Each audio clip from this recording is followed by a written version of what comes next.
Pessoal, hoje a gente vai falar sobre órgãos do sistema imunológico. É bem possível que alguns de vocês já tenham visto esse assunto na disciplina de histologia. Se já viu, tranquilo, vai reprisar, vai rever e vai aumentar ainda mais os seus conhecimentos. Para quem não viu, vai conhecer e a gente vai falar de cada um deles em detalhes agora. Aqui uma representação em desenho do sistema imunológico. Vejam que ele é formado por órgãos muito pequenos, espalhados pelo corpo todo, né? São em alguns pontos, eles são circulares, arredondados e são conectados por canais. Esses canais são vasos muito parecidos com os vasos sanguíneos, mas que não carregam sangue. São os vasos linfáticos. Vejam que ele forma uma rede, mas eles sempre terminam em fundo cego, ou seja, eles não formam uma circulação. Eles carregam no seu interior a linfa, que é um líquido importante, cheio de glicoproteínas, de sinalizadores, de anticorpos e algumas células de defesa. Eles conectam os linfonodos, que também recebem o nome de adenoide, tonsila, gânglio linfático, nódulo linfático, são todos sinônimos para esses órgãos que são circulares, que estão aí mostrados nesse quadrinho bem no centro e que são espalhados pelo corpo todo. Esses nódulos linfáticos, eles se concentram numa maior quantidade em áreas como o pescoço, as axilas, a virilha e atrás dos joelhos. Mas eles estão espalhados em todo o corpo, inclusive no interior de alguns órgãos. Outros órgãos de defesa que a gente vai conhecer na nossa aula hoje é o timo, que está à frente do tórax, à frente do coração, e o baço. Sobre os vasos linfáticos, vamos falar um pouquinho mais sobre como eles são e o que eles fazem. São os canais que transportam a linfa no corpo dos animais que possuem sistema linfático. Vocês vão descobrir depois, mais para frente, que sistema linfático não é algo que acontece em todos os animais. Ele vai evoluindo ao longo do processo evolutivo e ele vai aparecendo cada vez de uma forma mais complexa. Em nós, seres humanos, ele é um conjunto de órgãos e vasos. Vejam aqui na imagem que está ao lado que nós temos uma veia e um vaso linfático. O vaso linfático, ele possui também algumas válvulas que impedem que o líquido que está no seu interior faça um caminho contrário do que ele deve fazer. Eles têm uma parede, uma estrutura que parece muito com capilares sanguíneos, mas eles não carregam sangue, eles carregam a linfa, tá? Ele transporta células que lutam contra infecções, os linfócitos e também retira células mortas desse tecido. Carregam essas células mortas até o órgão responsável por eliminar essas células. A gente vai falar dele daqui a pouquinho. Eles participam ativamente do controle hídrico dos tecidos, principalmente do tecido. De que forma que isso acontece? A gente tem aqui uma demonstração através de um diagrama que mostra o tecido conjuntivo, o capilar linfático. O capilar linfático sempre termina em fundo cego, ou seja, ele não forma uma circulação como os vasos sanguíneos. Mais acima dele tem o vaso sanguíneo, começando por uma arteríola do lado esquerdo, passando por um capilar e terminando com uma vênula do lado direito. E o tecido conjuntivo entre eles. Esse tecido conjuntivo, ele acumula líquidos, que são os líquidos intersticiais. A gente vai ver que dentro do interior do vaso sanguíneo, a gente tem pressões fortes. No interior da arteríola, a pressão hidrostática é maior do que na vênula, e a vênula tem uma pressão osmótica maior do que na arteríola. E esses vasos, eles vão mandando esses líquidos, né? Eles são transportados para o tecido e os seus excessos são capturados, são retirados pelo capilar linfático. Então, aí o capilar linfático faz uma função importante de drenagem. Quem já ouviu falar de drenagem linfática? É uma massagem que tem como função retirar, né, o líquido dos tecidos para os capilares linfáticos. E assim ele vai levar até os órgãos que vão liberar esse excesso de líquidos, que são os rins. E também através de glândulas sudoríparas, que vão eliminar através da sudorese.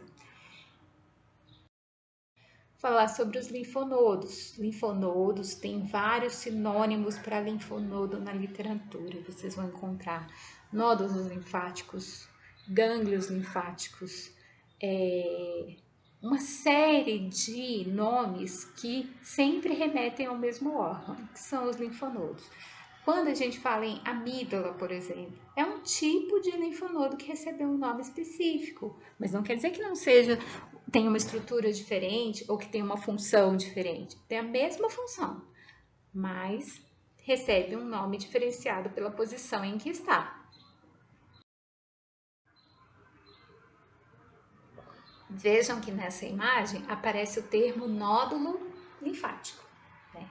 E aí a gente tem nódulos periféricos, né, estão destacados em amarelo, e a gente tem os nódulos internos, que são esses mais esverdeados. Vejam quantos linfonodos, quantos nódulos nós temos espalhados no nosso corpo, tanto fora de órgãos como dentro de órgãos, mas eles sempre vão ter essa função.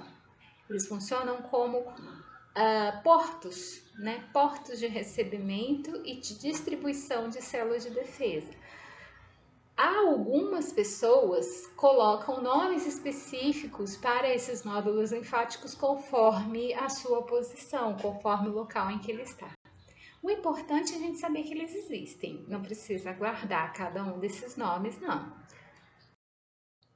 A estrutura de um nódulo linfático ou de um linfonodo, né? A gente vê aí ele todo esquematizado com o nome de cada uma das suas estruturas, que vocês vão poder olhar com mais calma, né? O linfonodo ele é envolvido externamente por uma cápsula de tecido conjuntivo denso e que não é modelado. Por sua vez, ele envia trabéculas para o seu interior. Então, vejam assim a cápsula em verde e as trabéculas sendo emitidas para o seu interior. Aqui a seta mostrando para vocês a cápsula. O parênquima apresenta a região cortical, que se localiza abaixo da cápsula, né? Então, a gente tem aí uma região mais esbranquiçada, ele é um parênquima, né? E uma região mais marrom, né? Também compõe o parênquima. E essa estrutura em preto, que é a região medular. Aqui é a região cortical. Esses vasos estão envolvendo estruturas dessa região cortical. Região medular em preto, onde a gente tem a ramificação de muitos vasos, vasos linfáticos, vasos sanguíneos. A região cortical apresenta duas regiões, o córtex, que é externo, o córtex externo é constituído pelos seios subcapsulares e peritrabeculares e por nódulos ou folículos linfóides.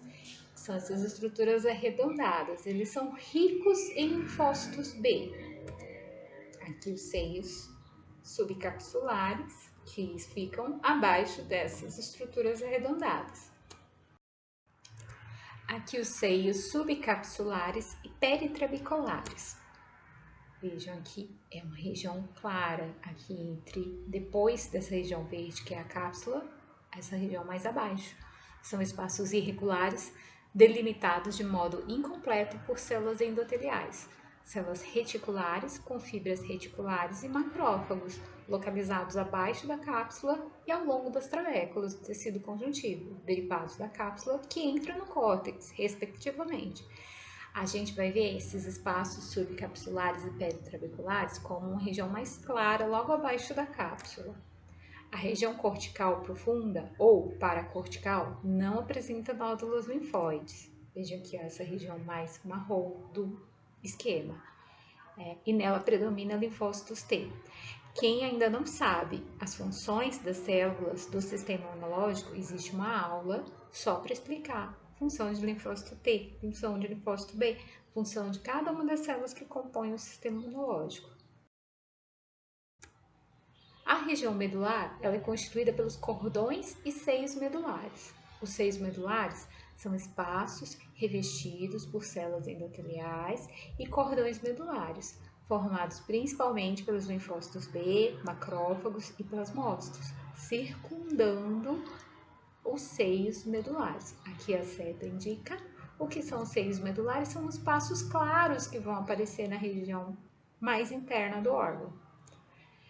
O hilo é essa região aqui onde penetram, né, onde entram dentro do órgão artérias, veias e vasos linfáticos. Eles são importantes porque eles vão trazer as células que vão ficar nesse órgão para sofrerem um processo de maturação, modificação. Olha aqui que lindo essa imagem. É um nódulo linfático num corte histológico, uma imagem mais panorâmica, corado na hematoxilina e no eosina. Vocês veem por fora, voltado para a luz, uma cápsula, né? Como a gente já descreveu anteriormente os componentes dessa cápsula. Ela emite prolongamentos que vão para dentro do órgão. Dentro do órgão a gente vê alguns nódulos, que são essas estruturas arredondadas, né? São nódulos linfáticos, né? Por isso que a gente chama ele de linfonodo, porque dentro do linfonodo a gente tem nódulo linfático. Mas tem autor que chama o órgão todo como nódulo linfático, e aí dentro do nódulo tem outros nódulos. Vai de autor para autor, né? E depois dessas estruturas arredondadas que estão mais voltadas para a região cortical, a gente tem numa região mais interna essas estruturas claras, né, que se ramificam. Isso aqui é a região medular. Esses espaços mais claros são vasos linfáticos, na maioria, e vasos sanguíneos. Aqui uma outra imagem num corte histológico, corado por azul de toloidina. Vocês veem que as setas indicam, né, as estruturas. A gente tem mais externamente a cápsula e internamente o córtex. No córtex existem os nódulos linfáticos. Essa região mais clara e mediana é a medula. Na medula eu tenho os seios medulares, que são esses caminhos mais claros, e os cordões medulares, que são as regiões mais escuras. Os cordões, eles ficam mais escuros porque eles têm uma quantidade maior de células aglomeradas. Aqui uma imagem que mostra melhor essas características. Os seios medulares são os espaços por onde vão passar os vasos linfáticos e os cordões medulares são as células do sistema imunológico que estão ali em processo de ativação, de proliferação, né? Elas estão se preparando para a resposta imunológica. O baço. Baço é um órgão do sistema imunológico que tem uma importante função. Eu costumo brincar e falar que ele é o cemitério do sistema imunológico, porque é onde as células que já deram seu tempo de vida são levadas para serem fagocitadas e eliminadas da circulação sanguínea. Olha aqui a estrutura, é um desenho esquemático que mostra a estrutura do baço. Tá? É um desenho esquemático, gente, não é uma imagem real. O baço ele não apresenta córtex e medula, é diferente do linfonodo que a gente viu agora há pouco. Em vez disso, o baço possui dois componentes principais com funções bem distintas: a polpa vermelha e a polpa branca. Ele é revestido por uma cápsula, vejam que tem uma estrutura que é amarela, bem grande, né, bem densa, né? Nesse esquema ele aparece em amarelo, mas não é que quer dizer que vai ter essa cor. Né? Ele é constituído por tecido conjuntivo denso, não modelado e células musculares lisas, o qual permite que esse órgão ele pulse, né? Ele tem uma movimentação, uma pulsação, né?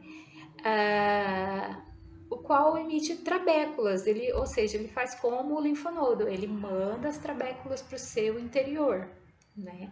E divide o baço em parênquima ou polpa esplênica, como existe em alguns autores, em compartimentos incompletos.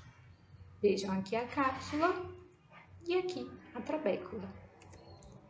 A polpa branca, ela está representada por nódulos linfóides, constituídos por linfócito B, pela artéria central, encontrada no centro do nódulo linfóide, e pela bainha periarterial, constituída de linfócitos T. Por sua vez, envolve a artéria central. Esses linfócitos que estão no baço, eles também estão em plena condição de entrar em atividade imunológica a qualquer momento, mas eles têm principal função receber antígenos que chegam através da circulação sanguínea nesse órgão. Vejam que a polpa branca é toda essa região mais centralizada aqui, tá? Aqui é a artéria central que passa no interior da polpa branca. E aqui a bainha periarterial. A polpa vermelha contém uma rede interligada de sinusoides esplênicos, ou seja, são capilares muito pequenos e por células endoteliais alongadas. Vejam essa região aqui, ó, é a região da polpa vermelha. Aqui a polpa vermelha. Cordões esplênicos também são chamados de cordões de Billroth. Circundam os sinusoides que estão nessa região. Os cordões esplênicos contêm plasmócitos, macrófagos e masses, todos sustentados por um estroma de células reticulares e fibras reticulares. Aqui, os cordões esplênicos. Entre a polpa vermelha e a polpa branca, existe a zona constituída por seios marginais, contendo macrófagos, linfócitos e células dendríticas, são as células apresentadoras de antígeno.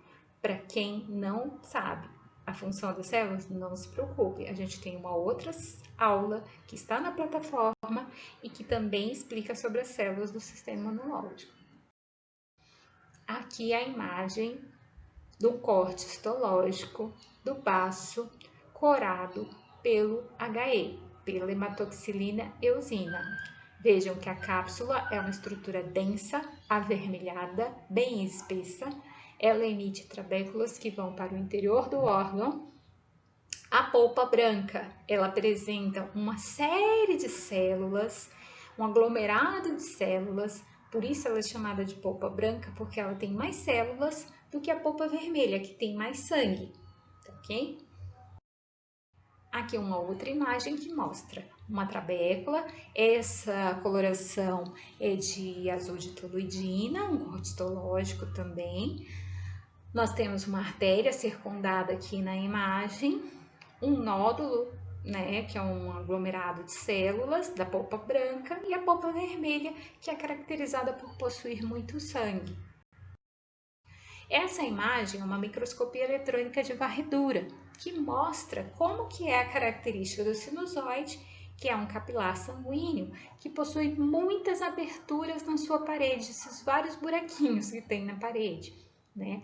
E as células em torno dele, que são principalmente macrófagos, aí sinalizados com a letra M, que estão presentes no cordão esplênico, né, da polpa vermelha. Aqui uma imagem em grande aumento de um corte em azul de toluidina dos macrófagos que fagocitam células sanguíneas que já estão em fim do tempo de vida da célula, que chegam ao macrófago e precisam ser eliminadas, né? Então, esses macrófagos fagocitam e eliminam células velhas, células que não têm mais as suas funções. O timo é um órgão que está localizado à frente do coração, na frente, abaixo do órgão do osso externo, e ele está na frente da cavidade torácica, né? Uma das suas principais funções é maturação e distribuição de células competentes na sua função de defesa. Aqui uma imagem macroscópica, não, perdão, uma imagem panorâmica né, do timo, um corte histológico, corado pelo azul de toluidina. A gente vê que o timo ele é formado por vários pequenos pedaços. Esses pedacinhos eles são chamados de lóbulos, e esses lóbulos eles são preenchidos entre si, separados uns dos outros pela cápsula que emite trabéculas. Esses lóbulos possuem uma região mais externa, mais corada, que é a região cortical, e uma região mais interna, menos corada, que é a região medular. Externamente, o timo é envolvido por uma cápsula constituída de tecido conjuntivo denso não modelado, o qual emite septos que dividem o parênquima do órgão em lóbulos incompletos. Ao contrário de outros órgãos linfóides, o timo não apresenta nódulos. Vejam aqui a seta indicando a cápsula.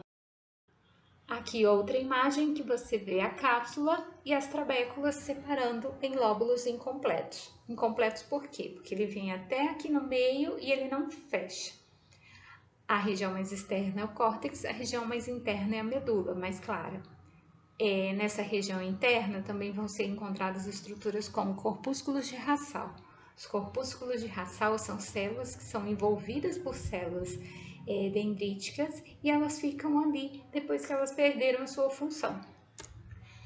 Cada lóbulo é formado por uma parte periférica, fortemente corada, denominada zona cortical, que envolve a parte central mais clara, que é a zona medular.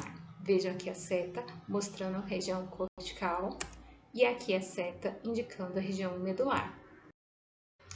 Aqui nós temos outra imagem azul de toluidina, um corte histológico com aumento maior do timo. Na medula encontram-se os corpúsculos de Hassall. São característicos do timo e constituídos por células reticulares epiteliais achatadas em arranjo concêntrico semelhante a uma cebola. Dá uma olhada aqui. Tem gente que acha que é semelhante a uma cebola. A região cortical e a medular possuem os mesmos tipos celulares, os linfócitos e as células reticulares. Veja aqui uma outra imagem do timo, um aumento ainda maior, com destaque para os corpúsculos de Hassall. A zona cortical cora-se mais fortemente pelo corante utilizado por possuir uma maior concentração de linfócitos T em diferentes estágios de maturidade. Vamos falar agora um pouquinho sobre o malte.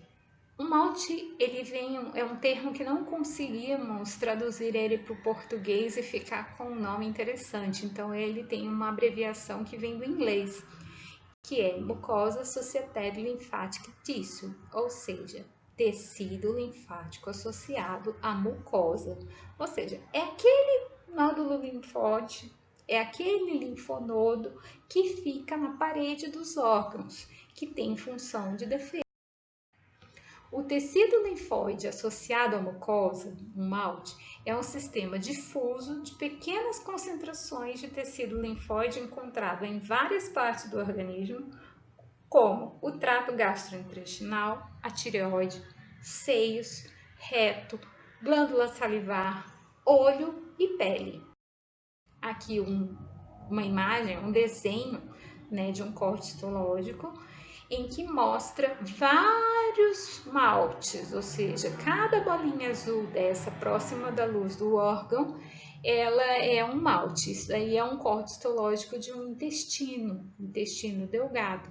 Tá? Essas várias estruturas, elas também receberam outro nome específico na histologia que se chamam placas de Peyer.